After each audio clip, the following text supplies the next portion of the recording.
Hi అండి, నమస్తే. Welcome back to my channel Nayaki's kitchens and blogs. అందరికీ ముందుగా వినాయక చవితి శుభాకాంక్షలు అండి. మీరందరూ పండుగ బాగా జరుపుకొని ఉంటారని నేను అనుకుంటున్నాను.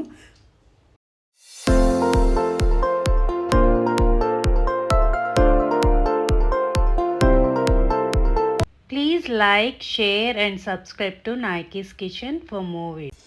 ఈరోజు వీడియో వచ్చి నేను వినాయక చవితికి మండపము, పాలవెల్లి అవన్నీ ఎలా డెకరేట్ చేసుకున్నాను, పూజ ఎలా చేసుకున్నాను, ఎంత సింపుల్గా అయిపోయింది అనేది నేను మీకు చూపించబోతున్నాను.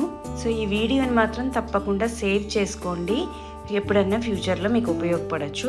ముందుగా నేను ఫోల్డబుల్ది నేను మీకు ఆల్రెడీ షార్ట్స్ పెట్టాను కదా, ఆ మండపం అనేది తయారు చేసుకున్నాను. వెనకాల బ్యాక్ డ్రాప్ అనేది పెట్టుకొని కింద కార్పెట్ వేసేసుకొని చక్కగా మండపం వేసుకొని అన్నిటికీ పసుపు అనేది రాసుకుంటున్నాను. మండపం మొత్తానికి పాలవెల్లన్నిటికీ పసుపు బొట్టు అన్నీ పెట్టేసుకుంటున్నాను 1 by 1. ఇప్పుడు కింద పీటకి ఒక క్లాత్ అనేది నేను, అది కూడా గణపతి బొమ్మలు ఉన్నవి మాకు టెంపుల్లో ఇచ్చారు, అది వేసుకుంటున్నాను. తర్వాత ఒక చిన్న పీట పెట్టి పసుపు, కుంకుమ, బియ్యం పిండి అలాగే బియ్యం వేసి ఎర్ర క్లాత్ అనేది పెట్టాను.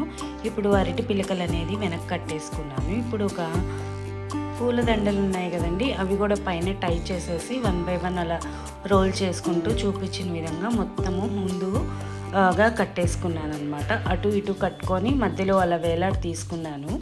తర్వాత ఏమో పళ్ళకి అన్నిటికీ నేను పసుపు బొట్టు పెట్టేసేసి తర్వాత తాళ్ళు అది కట్టేశాను పాలవెల్లి కట్టడానికని. తాళ్ళు కట్టిన తర్వాత నాకు ముందు పెట్టిన మండపానికి కట్టిన పూల బంతి కొద్దిగా ఇబ్బందిగా అనిపించింది. అందుకని చెప్పేసి అది మొత్తం రో అంతా పైకి కట్టేసి అలా అన్ని పండ్లు అన్నీ మనము పాలవెల్లికి కట్టేసుకున్నానండి. తర్వాత పైన అరిటాకు వేసుకున్నాను. ఇలా పూలన్నీ స్వామివారికి సిద్ధం చేసుకున్నాను. కొన్ని పళ్ళేమో ప్రసాదం కింద అలా పెట్టుకున్నాను. తర్వాత మట్టి వినాయకుడిని నేను ఆల్రెడీ చూపించా కదా, ఆ మట్టి వినాయకుడిని పెట్టుకున్నాను. తర్వాత కొద్ది గ్లాసులో బియ్యం వేసుకొని వెనకాల స్వామివారికి గొడుగు కూడా అలంకరించుకున్నాను. ఈ పూలదండ మాత్రం చాలా కాస్ట్లీ అండి. మోర్ వచ్చి 100 రూపాయలు తీసుకున్నారు. పండగ సీజన్, అది విజయవాడ ఫ్లడ్స్ కదా, ఇంకా తప్పదు, ఏం చేస్తాం. అందుకని ఒక మోర తీసుకొని నేను పురికోసుంటే అటు ఇటు తాళ్ళలాగా కట్టేసుకొని ఒక దండలాగా తయారు చేసుకున్నాను, స్వామివారికి వేసేసాను. అలాగే తర్వాత వినాయకుడికి కొద్దిగా రెడీమేడ్ పంచ్ ఉంది నా దగ్గర, అది కట్టేశాను. మొన్న కొనుక్కున్నానండి 2 years బ్యాకే, బట్ కట్టలేకపోయాను. అందుకని ఈ సంవత్సరం కట్టేస్తున్నాను సింపుల్గా. క్లాత్ అయితే చాలా బాగుంది, కట్టినా కూడా చాలా అందం కూడా వచ్చింది. ఒకసారి నేను మీకు చూపిస్తే చూడండి. ముందుగా అటు స్వామివారికి అలా పెట్టేసి వెనకాల ముళ్ళు వేసేయడమేనండి, అంతే సూపర్గా ఉంది. చూడండి, మీకు దగ్గర నుంచి కూడా చూపిస్తాను నేను కావలిస్తే. పట్టు క్లాత్ అండి ఇది, పట్టు క్లాత్ టైప్, చక్కగా ఫ్రిల్స్ కూడా వచ్చాయి, నడుముకి బెల్ట్ టైప్గా వచ్చింది. సో ఇంకా పూజ అనేది నేను స్టార్ట్ చేసేసాను, దీపారాధన చేసేసి ఆల్రెడీ. వినాయకాయ నమః, ఓం విఘ్నరాజాయ నమః, ఓం గౌరీపుత్రాయ నమః, ఓం గణేశాయ నమః. తిని గూర్చి చెప్పుచున్నాడు.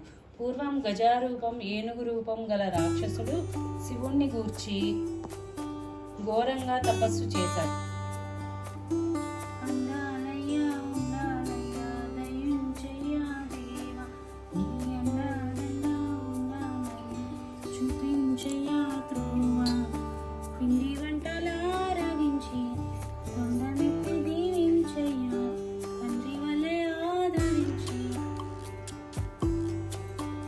చవితినాడు జరిగింది. వినాయకుడు ఆధిపత్యం. ఒకప్పుడు కైలాసంలో దేవతలందరూ సమావేశమై తమందరికి ఒక ఆధిపతి కావాలని కోరారు. దానికి కుమారస్వామి, వినాయకుడు ఇద్దరు పోటీ పడ్డారు. ఎవరైతే ముందుగా నదులన్నింటిలోని స్నానం చేసి తీర్థయాత్రలు చేసి ముందుగా కైలాసానికి ఎవరు వస్తారో వారికి గణాధిపతి.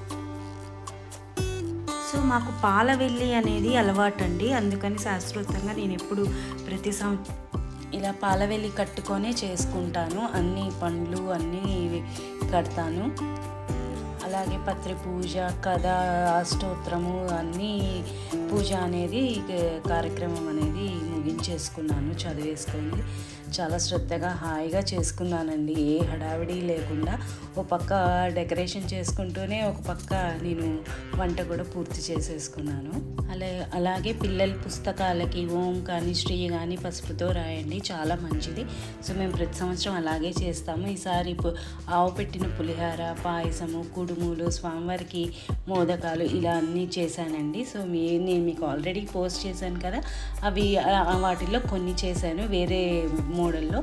ఈసారి వినాయక చవితికి పెడతాను. పత్రి అనేది మొత్తం అలా పైన పెట్టేశాను. మీకు కనుక ఈ వ్లాగ్ కనుక నచ్చితే, నేను చేసిన డెకరేషన్ కనుక నచ్చితే లైక్ చేసుకోండి. మీరు ఎంత ఎక్కువ లైక్ చేస్తే అంత రీచ్ అవుతుంది. మీలాగా ఇష్టపడే వాళ్ళు ఎవరైనా ఉంటే వాళ్ళు కూడా లైక్ చేస్తారు, షేర్ చేస్తారు, సబ్స్క్రైబ్ చేసుకుంటారు. Thanks for watching. Happy Vinayaka Chavithi.